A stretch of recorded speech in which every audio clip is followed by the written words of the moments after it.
Shalom, Vracha, Boker, Or, Beshem Hashem, Naaseh Venatzliach. Nous sommes aujourd'hui, juste un instant, le jeudi 12 octobre. Je suis racheté par Benjamin Bitton. Pour la Refosh Lemach, Lama Meira, ou Briou Tetana très rapide de Binyamin Ben Simcha, jeune papa de 46 ans, avec 8 enfants, qui doit subir une grosse opération, pour qui ce chiour, par le mérite de Rabbi Yaakov Abu Hatzera, que nous allons étudier dans son enseignement, a été acheté en lui souhaitant vraiment une Achlama Meira, ou Briou Tetana, parmi tous aussi les blessés de notre peuple. Que Dieu protège nos soldats pour leur mission. Merci à Benjamin Bitton d'avoir acheté ce chiour. On commencera tout de suite, Bezrat Hashem, avec un des versets de cette paracha de Bereshit. Vous savez que, comme on l'a expliqué hier dans le cours, par les enseignements du saint vénéré Rabbi de Lubavitch, ce Shabbat qui arrive à l'Enou les Tova, V'Livracha, a une influence sur toute l'année. Donc je vous souhaite de passer un Shabbat dans le calme, le shalom, la sérénité, l'amour et la Torah surtout. Vous ferez dans le verset numéro 2 de cette paracha de Bereshit, il est marqué Va'aretz haïta tohu vavou vechoshech al pene teom veruach Elohim merachefet al pene amaim. Qu'est-ce que veut dire ce verset-là? Que le ciel et la terre, donc que la terre était tohu bohu, donc néant absolu, al pene ateom, qu'il est surplombé un teom, c'est-à-dire un ravin sans fin, des abîmes, ou frêne, et l'esprit divin, le souffle divin, planait sur la surface des eaux. Voilà ce que nous apprend ce verset-là.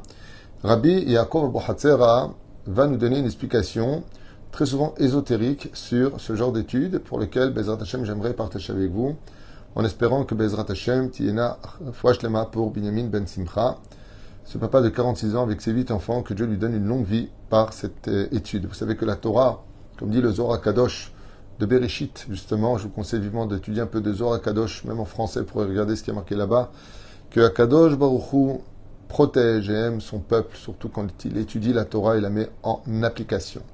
Remez Nifla Katev Atzadik. Alors, qu'est-ce que ça veut dire quand on dit Vayaretz Aïta Tohu Vavou, Choshech al Pene Teom?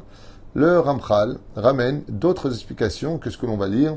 Mazet Tohu, c'est la Babylonie, Vavou, c'est la Perse, Vechoshech, l'obscurité, c'est la Grèce, et Teom, c'est ces abîmes qui n'ont pas de fond, c'est Édom, c'est-à-dire ce que nous vivons depuis 2000 ans, car toutes les galouillottes ont duré des dizaines d'années, 70 ans pour la Babylonie entre autres, et on se rend compte qu'avec le temps, eh bien malheureusement, jusqu'à aujourd'hui, la galoute d'Édom continue, même si elle est en train de s'éteindre au fur et à mesure.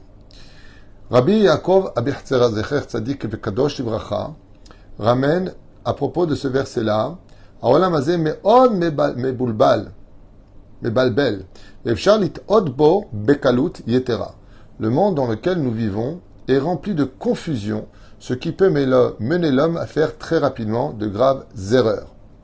Ha-yetzer hara mefatet ha'adam. Le yetzer hara, les forces du mal, les mauvaises pensées, donc tout ce qui n'est pas empreint réellement de Torah et de sagesse, font tomber l'homme dans la faute, bedarche orma, et sur le chemin de la fourberie. C'est le mot à traduire.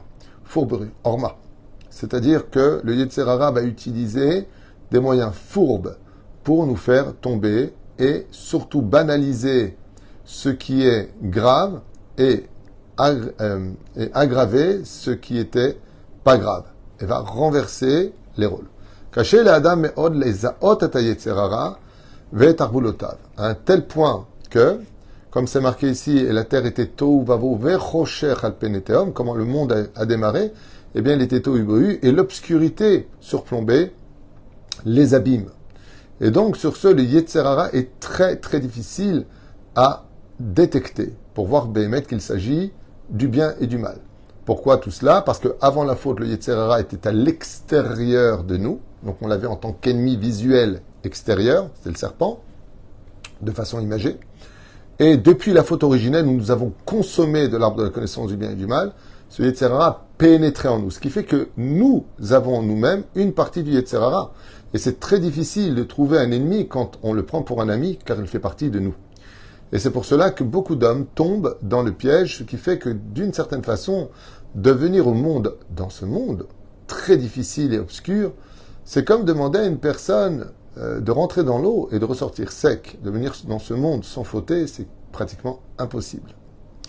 Surtout que nous avons une base sur laquelle le Yetzer Hara passe son temps à jouer, c'est le côté émotif. Les émotions nous ont été données pour qu'elles soient cadrées de façon positive, tandis que le Yetzer Hara va utiliser l'émotion chez nous pour perdre confiance en nous, pour la colère, les insultes, tout ce qui va toucher à la négativité de notre existence.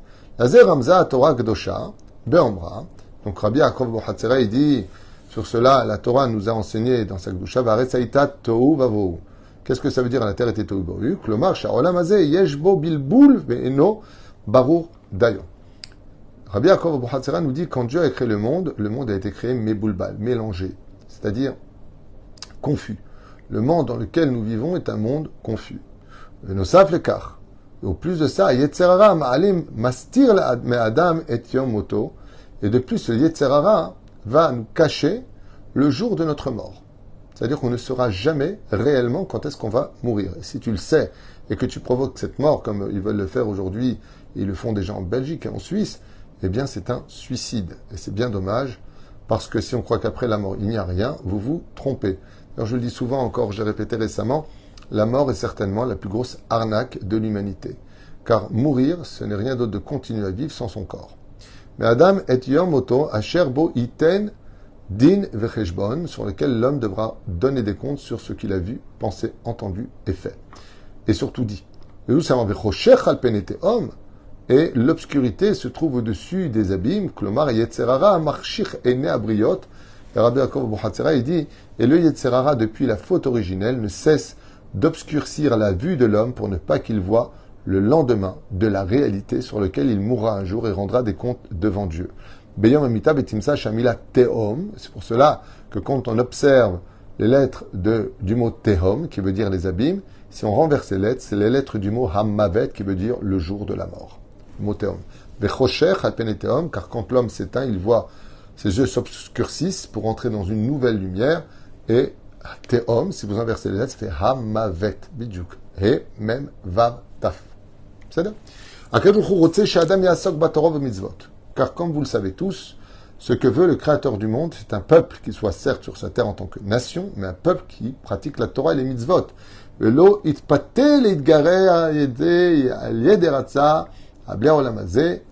que l'homme ne se laisse pas contrôler son esprit par les futilités de ce monde. Et c'est pour cela que la Torah nous met en garde. Il faut que Veruach, ton esprit, soit empreint de l'esprit divin qui surplane ta vie. El Maïm et la Torah. Mazé al pene amaim, dit Rabbi Yaakov Bohatzera, et l'esprit de Dieu planait sur la surface des eaux. En Maïm et la Torah, on parle de l'étude de la Torah. Si tu veux que Dieu plane sur toi, il faut que dans ta Torah, il faut que dans ta tête, tu aies de la Torah, de l'étude. Ce qui fait que si tu passes ton temps à regarder les réseaux sociaux, si tu passes ton temps à regarder des films eh bien, ce que tu vas avoir ici, c'est les réseaux sociaux qui vont planer au-dessus de toi.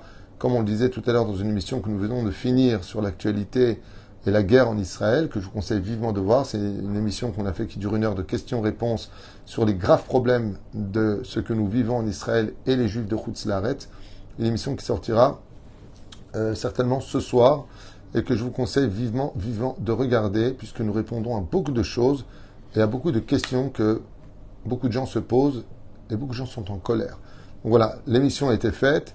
Maintenant, je passe au cours en direct avec vous. Maintenant, Bezrat Hashem pour la Refouach Lema de ce cours qui a été acheté.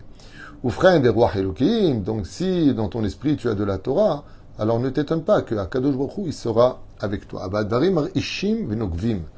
Et dit Rabbi Yaakov Bohatzera, et cela demande quand même beaucoup de réflexion, car cela fait trembler d'une certaine façon et réfléchir. Kama anashim machlifim ben ikar letafel. Combien de gens, alors écoutez bien ce qu'il dit, c'est quand même très important. Il y a ce qu'on appelle le principal et le secondaire. Le Yetzer Hara, ce qui veut toute sa vie chez toi, c'est que tu places le secondaire avant le principal. Et ça, c'est le plus grand Yetzer Hara de ce monde. C'est ce qu'on appelle les obligations. C'est ce qu'on appelle les priorités dans la vie. Vous savez que, par exemple, dans les couples, ce que reproche très souvent une femme à son mari, ou le mari à sa femme, ou les enfants à leurs parents, ou les parents à leurs enfants, dans tous les cadres, sociaux, eh bien, social, eh bien, ce qu'il y a de très curieux, c'est qu'on reproche, avec d'autres mots, pourquoi je ne suis pas ta priorité. Pourquoi, quand je t'appelle, tu n'es pas là. Pourquoi est-ce que tu me mets toujours comme le dernier wagon de ton existence? Tout est toujours plus important que moi. Et sachez qu'il n'y a pas une chose au monde qui blesse plus que ça. Vous savez, quand on dit à une personne qu'on l'aime, c'est des mots. Quand on est présent pour lui, c'est des actes. Vous savez, c'est très important par exemple, très souvent, il arrive que des hommes vont dire à leur femme, écoute, je travaille, tu m'attends soir, tu me saoules, tu m'appelles tout le temps. T'as raison, tu travailles, tu sais, elle n'est pas idiote, elle sait que tu bosses, pas bête quand même. À mon avis, pas à ce point-là. Mais ce qui est très curieux, c'est que tu comprends pas qu'en réalité, c'est pas parce que tu as rempli le frigidaire et que tu travailles qu'elle t'appelle. C'est qu'elle aimerait que tu arrives à lui prouver qu'elle te manque. Je sais pas si tu comprends le mot. Elle te manque. Parce que si tu es capable de te passer d'elle à ce point-là, ben c'est une preuve que, pas que tu n'en as rien à faire, mais que tu as autre chose à faire. Et ça, pour une femme, c'est très humiliant. Par exemple, pour un homme, c'est aussi très humiliant. Combien d'hommes ont raconté dans leur vie de couple que la femme a tout le temps du temps pour ses copines. Entre Chatrala, elle est toujours à droite et à gauche. Mais par contre, pour le mari, ben, il n'est pas handicapé, il peut aller se faire à manger. Tu me saoules, je suis pas ta bonne, tu comprends. C'est pas une question, tu sais, il peut commander une pizza, c'est pas une question de manger. C'est une question, est-ce que tu as pensé à moi? Est-ce que, en mon absence, tu as préparé quelque chose qui montrait que tu m'attendais? Ce n'est pas la nourriture elle-même. Ce n'est pas la table, même si c'est bon. Mais la question c'est, est-ce que j'ai existé malgré le fait que je n'étais pas là? C'est là qu'est toute la question. Et pourquoi j'ai plongé maintenant vers les couples? Parce que dès qu'on parle des couples, ça nous parle. Mais n'oubliez pas que nous sommes mariés à Dieu. Parce que ce que je viens de dire, qui fait certainement sourire plein de gens en disant, tiens, écoute ce qu'il dit, c'est exactement ce que j'essaie de te faire comprendre. Eh bien, c'est ce que dit Akadosh Baruch Hu. Pourquoi ne suis-je pas votre priorité? Pourquoi vous avez toujours mieux à faire que d'étudier la Torah? Pourquoi des émissions passeraient toujours avant moi? Pourquoi vous n'avez jamais le temps de mettre les tuilines, de prier? Vous n'avez jamais le temps de vous adonner un peu plus de responsabilité? Tout comme vous aimeriez de votre côté à vous que ceux que vous aimez vous le rendent par leur présence et leur soutien. C'est ce que dit Akadosh Baruch Hu. Moi, je vous aime d'un amour que j'ai créé moi-même. Un amour que vous ne pourrez jamais comprendre. Est-ce que vous êtes là pour moi? Est-ce que vous pensez à moi? Quand une femme achète un pantalon dans une boutique et qu'elle dit « Qu'est-ce que tu penses? Il est bien ce pantalon, hein, tout déchiré de partout, qui veut rien dire. » Que jour où il te dit « Dis-moi juste une question. Tu penses à moi?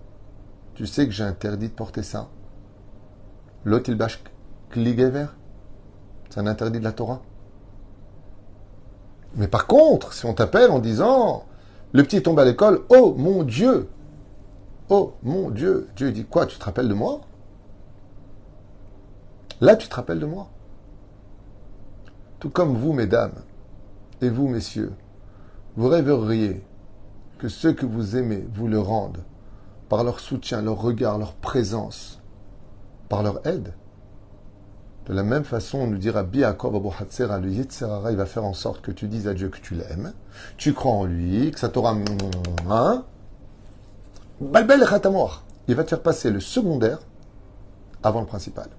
Ça me rappelle l'histoire de cet ami à qui un jour j'ai posé la question et je lui ai dit, dis-moi, je peux te poser une question? Il m'a dit oui, bien sûr. Je lui ai dit, qu'est-ce que tu regrettes le plus au monde aujourd'hui qui tu rentres à la retraite? Il a une larme qui est sortie de l'œil, il m'a dit, je vais te dire un truc. J'ai bossé toute ma vie. Depuis l'âge de 12 ans, je bosse. Ce que je regrette le plus au monde, c'est que j'ai marié mes enfants et je les ai pas vus grandir. C'est tout. Voilà. J'étais pas là. J'étais en train de bosser. Et quand je vois ce qui me reste de tout ça, ben, je me rends compte que ce que j'aimais le plus, pour lequel je me battais au boulot, c'était pour mes enfants.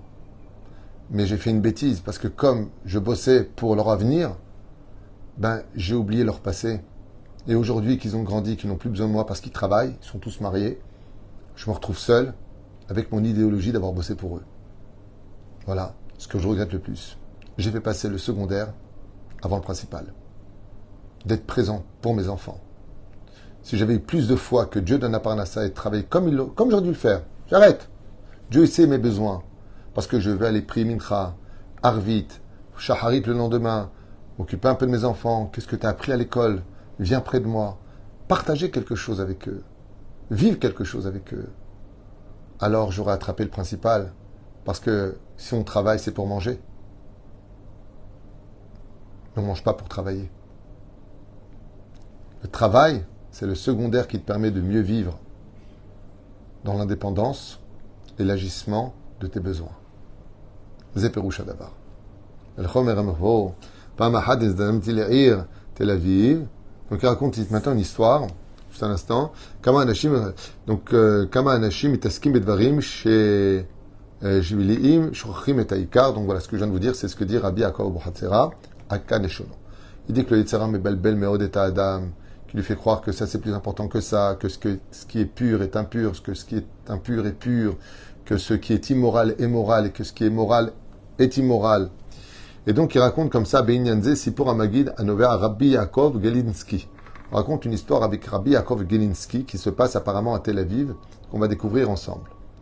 Pamachat, une fois, ils ont dit, les Ir Tel Aviv, je suis arrivé dans la ville de Tel Aviv. Veine, et ainsi, Torkede Alicha, Avarti Leyad, Safsal. Alors que je marchais, je passais à côté d'un banc. Et je vois là, Zug Zekenim, Shit Kotetu Zeimze. Et j'observais un couple âgé qui ne cessait de se quereller l'un vis-à-vis de l'autre. Zaken Echat Toen Belaat. Et donc le vieux s'écria avec enthousiasme, Shloshim Veshalosha. Zaken Sheimot Soek Enegdo Omer Lo Ata Toe Shloshim Ushnaim. Donc il dit un couple, et après il dit un homme. Un homme apparemment, attendez juste un instant, Zug Zekenim. Ah, pardon, deux personnes âgées qui se disputaient. Le dit 33, le dit non, 32. Et ils criaient l'un sur l'autre. Vani, Besakanti, Atzarti Betbonanti Bahem. Je me suis arrêté et j'ai dit, mais pourquoi ils hurlent l'un sur l'autre, presque se frapper dessus? L'autre il dit 33, non, 32. Mais les Rega, avec Wachna Asato Enyoter. Et ils en étaient presque arrivés à de la violence. Nigashti El Shnaim, Almenat Lenasot, Leashkin Shalom Benem. Et donc, Rabbi Yaakov Galinsky, il s'est approché de ces deux personnes âgées qui étaient sur le banc dans la rue, en train de presque en arriver aux mains pour se disputer et comprendre le problème et réinstaurer la paix entre eux. Vamarti lahem, alma atamit kotetim barabim.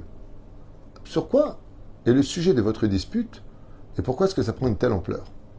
Vehem eshivul li, shem vakrim kama autobusim avru barechov meaz shaot aboker. Et ils ont répondu, nous nous disputons pour savoir combien de bus sont passés depuis ce matin. Lui dit 33 et moi je dis 32. Comme un aura d'avar, le Rav Yaakov Kalensky s'est effrayé en leur disant, quoi? Pour des choses futiles, comme on voit des fois des gens qui se disputent pour du football, s'il a combien il a mis de but, et lui il n'aurait jamais dû être repris en tant qu'avant-centre. J'étais les chamot, kedoshot, Am Israël, vous êtes nés pour des bêtises pareilles. Je pensais que vous vous disputiez pour des gmarot, pour des explications de notre Torah, pour la sécurité de notre pays.